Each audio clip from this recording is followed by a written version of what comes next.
Hey everyone, welcome back.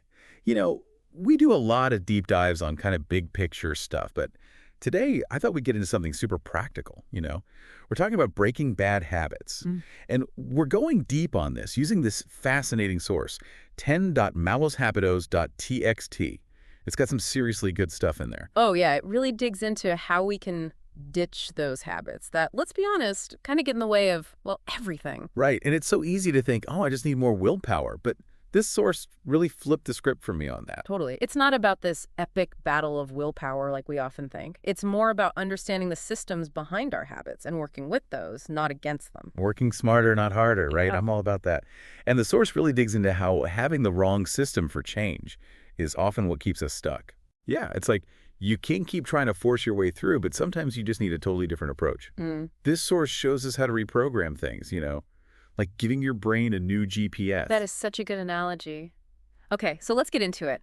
How do these bad habits even form in the first place? It's not like we wake up and say, I think I'll start procrastinating today. Right. It's usually pretty sneaky. Like, Mhm. you crave that reward, right?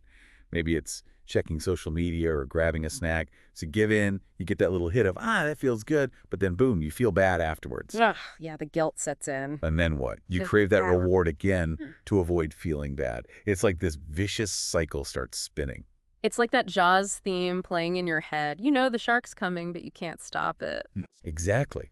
But what if we could change the tune, right? Like train our brains to hear something a little more upbeat when those cravings hit. That's what we're going to unpack today. So how do we actually reprogram our brains to escape these bad habit cycles? Like, where do we even start? Well, this source lays out 6 rules that can really help. And the first one is pretty straightforward. Identify your toxic habits. Okay, that seems pretty obvious, right? But I have a feeling there's more to it than just saying, yep, I have that habit. You got it. It's about getting real with yourself, Yeah, really analyzing those habits instead of just brushing past them. I can see that. It's easy to be in denial or just not even realize how certain behaviors are holding us back. We're on autopilot. Totally. So the source suggests writing down all your habits, good and bad, and thinking about their long-term effects. Like, is this habit helping me become the person I want to be? That is such a good question to ask yourself because sometimes those bad habits, they're even kind of glamorized by society, like hustle harder or get more likes. For sure. It's easy to fall into those traps. Mm-hmm. So this first step is about awareness, challenging those beliefs. Like, what does a successful or productive life actually look like for you? So true. It's about aligning your actions with your values. If you're always glued to your phone, but you dream of writing a novel, those two things don't really match up. Exactly. And here's a kind of weird tip from the source.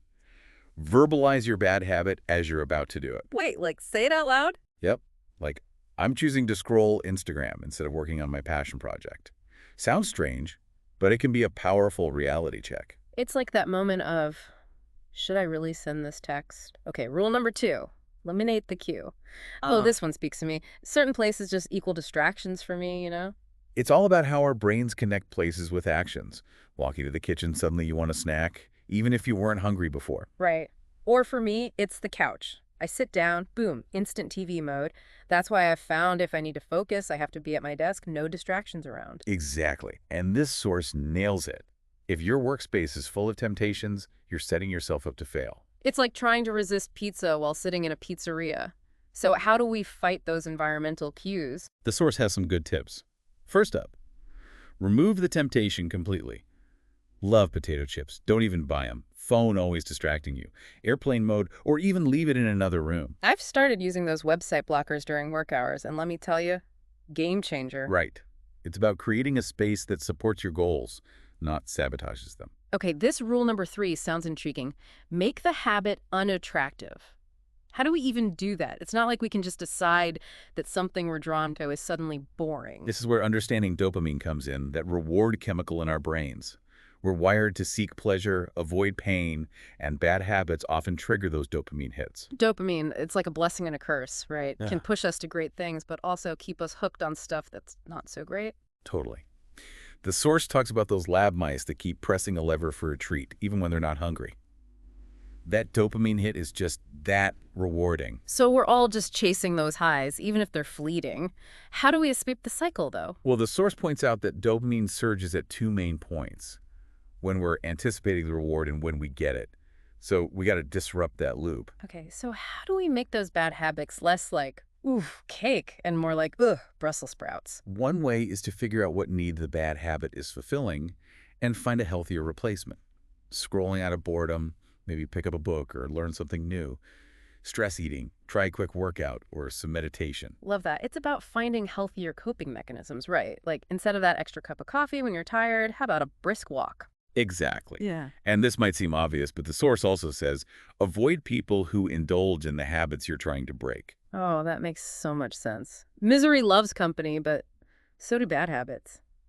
If you're cutting back on sugar, hanging out with friends who are constantly snacking, that's tough. It's like trying to quit smoking in a room full of smokers. It's about surrounding yourself with people who lift you up, who model those healthy behaviors you want for yourself. All right, rule number 4, make it difficult. Sounds like we're adding friction to those bad habits. Exactly. Make it harder to do the bad habit, and you're less likely to do it. It's like out of sight, out of mind, right?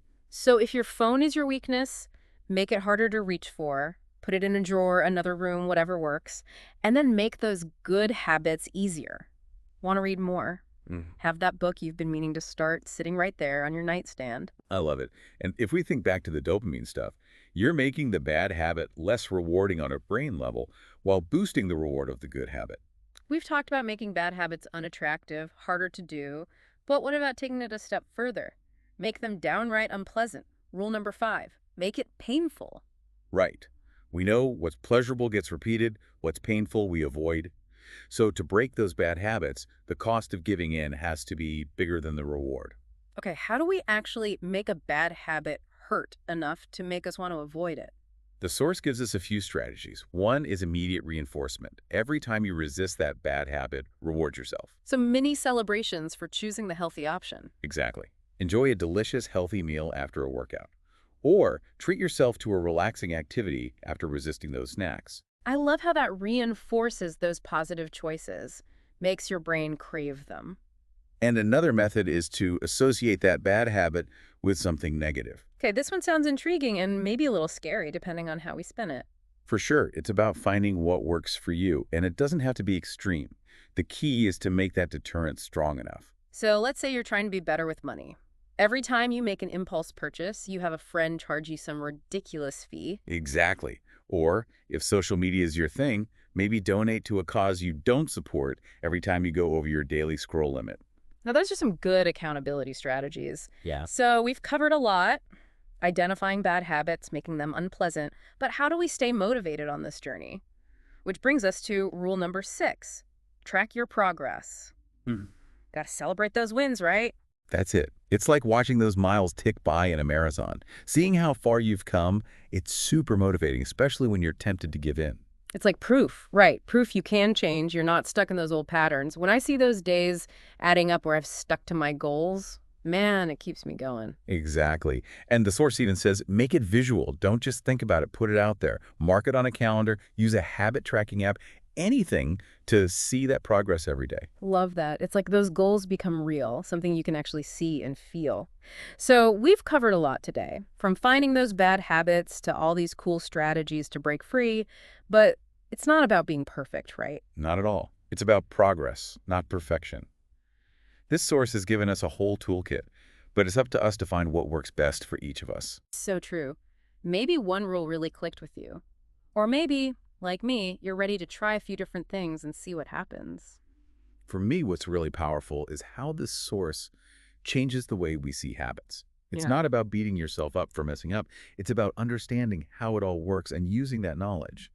It's about self-improvement, but with kindness, you know. I love that. Recognizing we have the power to actually change our brains, create those lasting changes in our lives. And yeah, it might not be easy, but man, is it worth it? Totally. Every little step toward those healthier habits, that's a win. Celebrate it. Couldn't agree more. All right, everyone, that's another deep dive in the books. Until next time, keep exploring, keep experimenting, and keep breaking free from those bad habits.